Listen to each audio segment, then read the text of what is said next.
Hello beautiful people, welcome back or welcome to my channel. Today we're going to be going through my extremely ambitious fall TBR, and these books honestly aren't all the books that I want to read this fall, but there's new releases coming out and I'm sure that I'm going to be doing some book shopping. I actually haven't bought any books in months except for one book I bought on my Kindle for a reading vlog that should be up shortly after this video, so you guys will know what I'm talking about when that video comes out. Otherwise, I haven't bought any physical books since the beginning of June, I believe, which doesn't seem like a super long time. I guess it's only September, but at the same time, when you make book content, you tend to buy books very often, though I am new to the book content, I suppose. All that to say, I haven't bought a book in a minute. So I'm sure that this pile is going to continue growing throughout this season, but I am very, very excited for fall. To me, fall starts in September,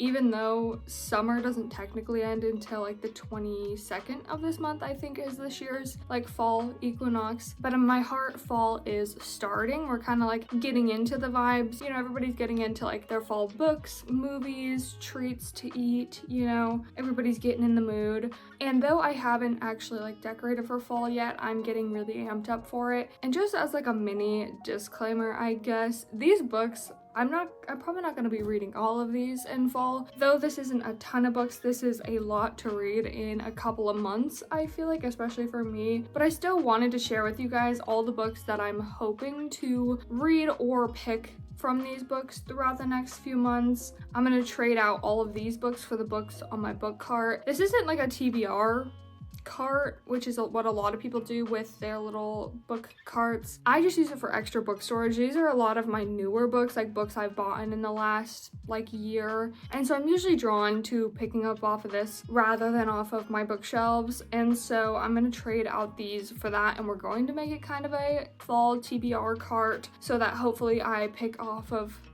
this TBR rather than just mood picking whatever looks good at the time. But in my mind, as long as you're still reading like whatever book it is, no matter if it's off of your newer part of your TBR or a brand new book you just bought, as long as you're reading, that's like the whole point of it, isn't it? Like the whole point of this is to just read new books and find new authors and stuff. So all that to say though, that I am trying to get books off of my physical TBR, which I think I have been doing better. I should make an entire video honestly going through my physical TBR because I'm not even sure how many books I have on there. I'm sure like a couple hundred or something. I'm sure I have more than I think, but going through my bookshelves trying to pick out what books I wanted to read this fall, there's actually a large chunk of my books that I have read, which shouldn't be surprising, but to me it is. I feel like most of my romance shelf that I have, I've read. I mean, I still have tons of romance like in this cart to read, but I actually have a good chunk of my romance read, and same with my fantasies. So books are probably going to get added to this TBR as the few months go on, but let's get into it because we have quite a few books to go through. First, we're going to start off with a couple books by the same author because there's going to be a lot of repeats or similarities in a lot of these books, especially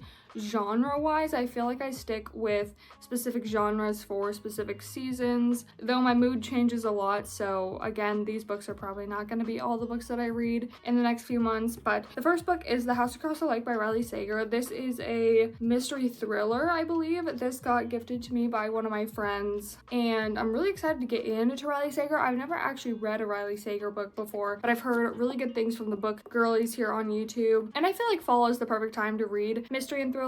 I did have a sprint of time in June and mostly July of reading mysteries, thrillers, that kind of stuff, and I'm still kind of in that mood, so we're going to be continuing that on. And again, another Riley Sager book is The Only One Left. This one also was a gift from the same friend. I think all of my Riley Sager books were gifted by the same friend, if I remember correctly. I think that all of my Riley Sager books were a gift, which is absolutely amazing, and I want to get through them because anytime I'm gifted a book, I'm like, I need to read that immediately and tell the person like how it was. So we're gonna also get into The Only One Left. This book is about a girl whose entire family gets murdered, and everybody thinks it was her, and she swears it wasn't her, she didn't kill them, but she's the last remaining family member left, the only one left. She's trying to figure out who actually killed her family, and it's like a whole thing, which I'm really excited about. This one sounds really good, so I'll probably pick, honestly, this is probably gonna be one of the first ones I pick up. The next one is also a Riley Sager book, Middle of the Night, which is another Riley Sager thriller book. I also got this gifted by the same friend again. But honestly,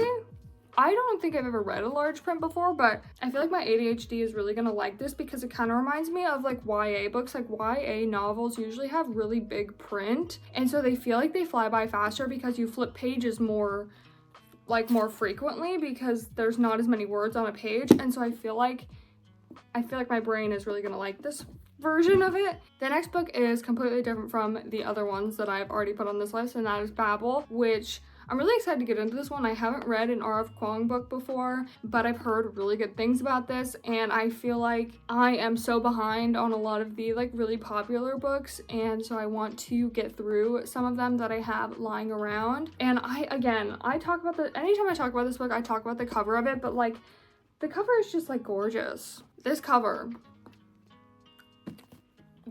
I love it. That was a lot. Okay, it's 8 o'clock in the morning. The next two books go together because they are a part of a series, and that is The Gilded Cage and The Blood Trader by Lynette Noni, and this is the second and third book in the trilogy of The Prison Healer, which I read when it came out back in 2020, I believe. I think that the first one came out in 2020 because this one came out in 2021 and this one came out in 2022, I believe. Probably gonna have to reread The Prison Healer. I should have added it to this pile to get into these two books, but and then I can reread Prison Healer with you guys because I read that way before I started YouTube. Though if you guys do follow my book TikTok, same name as here on YouTube, and all my social links are always down in the description of my videos. I did read The Prison Healer in a 12-hour reading challenge in 2020 or 2021, maybe it's 2021. Though I may be new to the booktube game, I'm not new to the book content game, so I really want to get into these ones to kind of complete that series because I am in the middle of so many series. It's actually ridiculous. The next one is You Like It Darker by Stephen King. This one was a gift from my sister for my birthday, and I'm really excited for this one because this is a story collection. I'm excited to see how horror works in short story form because I know there's a lot of good horror short stories out there, but I'm interested to see how Stephen King did it, and I really just want to get into his work. I don't think I've actually ever read a Stephen King book, but I'm definitely familiar with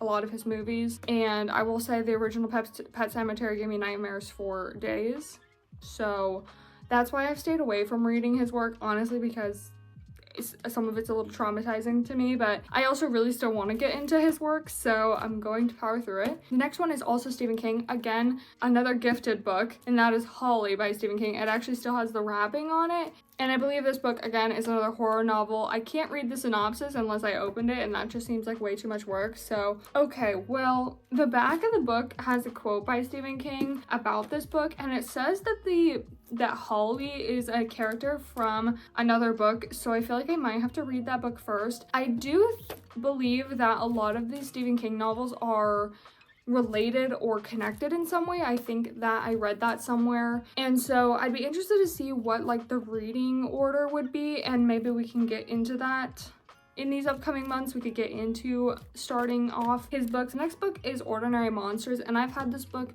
for about a year probably now sitting on my shelf, so I really want to get into this one. It's about two Victorian children who have magical powers, and there's some kind of creature made out of smoke that is trying to hunt them down, and there's a whole entire group of other children who have magical powers. I think they all kind of live together. I'm not really sure where the places that they're at. There's another book that I'm thinking of that reminds me of this plot that I actually haven't read before. I just know of it, and I think it's the sequel to the Cerulean Sea book. I think it has to do with the children being at a school for magical children. I think there's magical children that go to a school.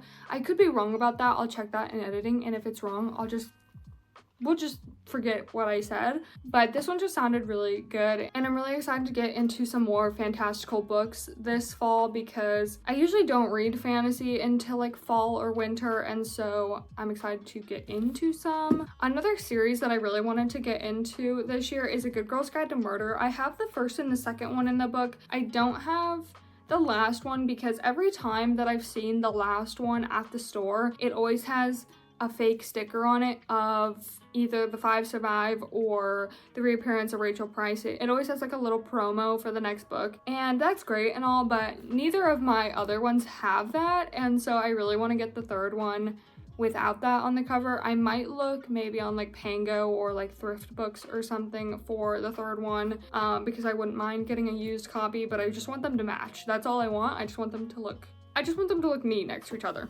I did read my first Holly Jackson book in July, which was The Reappearance of Rachel Price, and so I really want to get into A Good Girl's Guide to Murder because, wow, that title is a tongue twister. I really want to get into A Good Girl's Guide to Murder because I've heard a lot of really good things about it, and I feel like Holly Jackson's work is really easy to read. I flew through A Reappearance of Rachel Price. I feel like it took me like 2 days to read it, maybe 3 days. I read most of it on a plane though, so maybe that helped. But yeah, a little YA mystery will be really nice to kind of start off the fall months, I think. Another mystery that I want to get into is The Maid, which I always, in my head, I always think of this book and The Housemaid. My brain just can't. They're too similar and they both got popular at the same time. So I'm hoping that this one is really different from The Housemaid. I'm sure it is, but in my head, I just keep thinking of The Housemaid whenever I think of this book. So I want to get this one off my TBR. I did read The Housemaid back in July as well. So on that note, I also want to finish the rest of the trilogy of The Housemaid, which is The Housemaid is Watching, and I don't remember what the third one's called, but I want to finish those books as well this fall. I just don't have the physical copies of them. Sticking with the mystery kind of thriller stuff, sticking with the mystery thriller kind of category, we have The Searcher by Tana French. This is a crime fiction. This one just seems like a really chill read and maybe a palette cleanser in between more popular books. I do like to throw books into my reading mix that I haven't heard of before and that I don't see scattered about social media.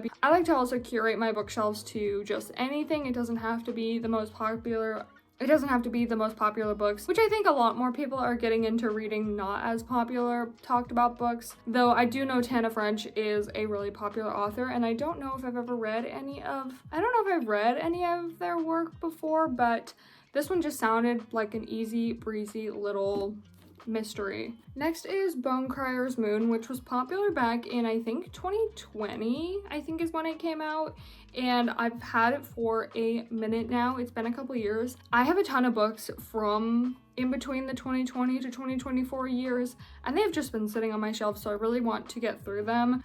This is a enemies to lovers fantasy, and I think it's also young adult, but I'm not sure. I think that I have a good chunk of YA, especially like YA fantasy, that I haven't read yet that I've just been sitting on for a while. I think as I've gotten older, I've just kind of stepped away from young adult. I mean, I feel like that's pretty normal. As you grow up, you get to the next genre, but I have heard good things about this. I'm not exactly completely drawn to this book, but I still want to give it a chance before I get rid of it because, again, it was super popular, and though sometimes things are just popular for a specific reason, there's usually a good reason for things to get popular in the book community. I feel like a lot of the times there's something to the book that makes it good, which is why it gets popular. I think this is also a duology. I don't know if there's more books in the series, but I only have the first one, so I would like to get this off my TBR, though if I like it, that means that I'm going to be adding at least another book for the duology onto my TBR, so I don't really love that, but I'm hoping that this lives up to the hype, so hopefully I can finally get that off of my TBR. Speaking of books that I really need to get off my TBR, The Grimrose Girls has been on my TBR again for years. It's about this group of 4 friends, and one gets murdered and the other ones are trying to figure out what happened, and I think this also has like fairy tale retelling in it. I think some of maybe the girls are from fairy tales. I remember people saying this was like for people who liked Once Upon a Time, the show. they would like this, if they wanted like a mystery suspenseful version of it. I loved Once Upon a Time, and I've seen it more than once, and I actually was thinking about it, I think it was last night, I was thinking about maybe rewatching it, and so I feel like it's perfect time to pick up this book. I've had it on my shelf for years, so it's gotta get read. The next one is, again, another book that I've had for so long, and I think this was actually my sister's book originally, if I remember correctly. I can't remember if she read it and didn't like it and gave it to me or what happened, but I don't remember actually buying this book, but I could be wrong. I could have bought it.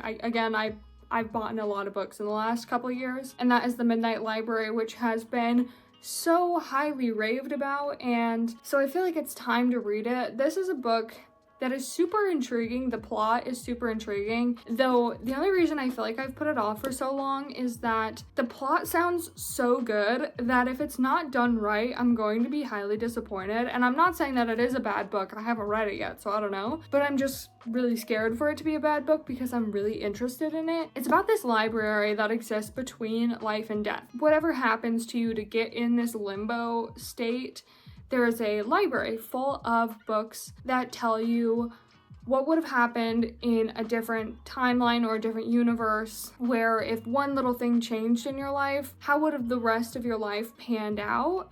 And there's a ton of these versions of your life, and so the main character goes through and they are looking at all the different versions of your life, and they're trying to see like what would have been the best outcome for your life, what would have made the best life possible. I think it's a really interesting premise to think about how life would be different if one little thing changed, because I'm sure that every single one of us has thought at some point in life, like, if this one thing didn't happen, then life would be better. But would it actually have been better? Would something else go wrong that would have ended in the same result? And I think this book kind of goes into that, and that makes it really interesting. But again, I'm scared of disappointment, okay? Next we have One Dark Window, which of course I feel like I've talked about before, and everybody and their mom knows about this book. This has been super popular on BookTube and on TikTok and all that good stuff. Next we have The Book Eaters. This book is really interesting. It's about people who eat books. Like that is what satisfies their hunger, is books. And every time they eat a book, they retain the information that was in the book, which I think is super cool. I would love to be able to do that because it would make finishing my physical TBR a lot faster if I could just eat the book and know what happened. But something goes awry when one of the family members in this book has a child who then has a hunger for human mind rather than books, which that's pretty much all they give on the back of the book. So I'm interested to see what kind of turmoil this child is going through and why their mind decided that human minds were tastier than books. Either way, it seems super interesting, and again, we're working on that physical TBR. So next we have The Wicked Deep. This is a young adult fantasy, I believe. It's about these 3 witches who were sentenced to death for witchery, and every single summer they come back, they lure in boys to get their revenge. Like they're trying to lure these boys in to drown them in the harbor, hence the name The Wicked Deep. Book about, somebody trying to save their friend who got lured in by these witches and doesn't want them to die. I think this will be the perfect book for October because it is very reminiscent of Hocus Pocus, which is one of my favorite Halloween movies of all time. It doesn't have the exact same premise of Hocus Pocus, but it's got similar vibes. And if you know that one of my cats is named as Salem Binks from Hocus Pocus, that is his middle name, then you also know that I am a Halloween freak. I love Halloween, and so this book I just want to eat it up. And I don't know how this book has sat on my physical TBR for as long as it has, and so I'm gonna eat this up for October, you best believe. The next book is The Ghosts of Rose Hill, which this cover is also like gorgeous. It's very cutesy. It reminds me of a fairy tale. This is about a girl who is trying to please her Jewish immigrant parents and trying to be the perfect daughter, and one day when she's, she just needs a break from it all, she finds this old abandoned cemetery library and meets this ghost boy. And the ghost boy ends up taking her to this kind of ghostly land and shows her all the things that his life has to offer. Super interesting idea for a book that she kind of gets like pulled in to this ghostly world, and I don't know, it just seems like a really cutesy little book. And I was gonna say this is like a cutesy little book, but the back says the final girl survives because she can be just as ruthless as the monster who wants to destroy her, which doesn't sound as cutesy as I was trying to make it out to be. But either way, this is a young adult fiction book, and again, I need to get all of my young adult off of my shelves because soon enough I'm gonna not want to read them. We're getting down to the last 2 books here. The next one is another YA fantasy, that is The Witch Haven, but this is about a witch academy and there's rules to follow, like don't leave after dark. I feel like this is probably gonna be like Harry Potter-esque, you know, like they say like don't leave the property by yourself at night, like don't go into the forest, you know, where the giant spiders are. I still hate those scenes. I don't know why we needed to include spiders, but yeah, again, just want to get into the witchy vibes. This isn't really as fall vibes as some of the other books in this list, but I want to read The Beast Player. But it's about this girl who finds out that she can talk to both these like water serpents and these beasts that can fly, and she can talk to them both, which again kind of gives Harry Potter vibes, like he can speak to the snakes. And so she uses her skills to be able to talk to them to hopefully prevent like a war between the species and her people. And so it just seems super interesting. I don't know, I think this is also a young adult, but I could be wrong. I'm not sure. It doesn't say anywhere on the book if it's young adult or not, but it kind of gives me young adult vibes. But it still seems really interesting. And that is going to be all of the books on my fall TBR for now, and I'm really interested to get into my fall reading. I'm very excited for fall, if you couldn't tell. But again, I'm going to switch these out for these, so hopefully I can get through this TBR in the next few months, or at least like a good chunk of it. I'm not going to delude myself to thinking that I'm going to read every single one of these, because in August I read 2 books total the entire month. So I'm trying to like pick back up my speed on reading, but again, I probably will not be finishing every single one of these, but just kind of my hopefuls for the next couple months of fall. I hope you guys enjoyed today's video. Make sure to do all the beautiful YouTube things, like, comment, subscribe, and show somebody some kindness today, and I will see you guys in the next video.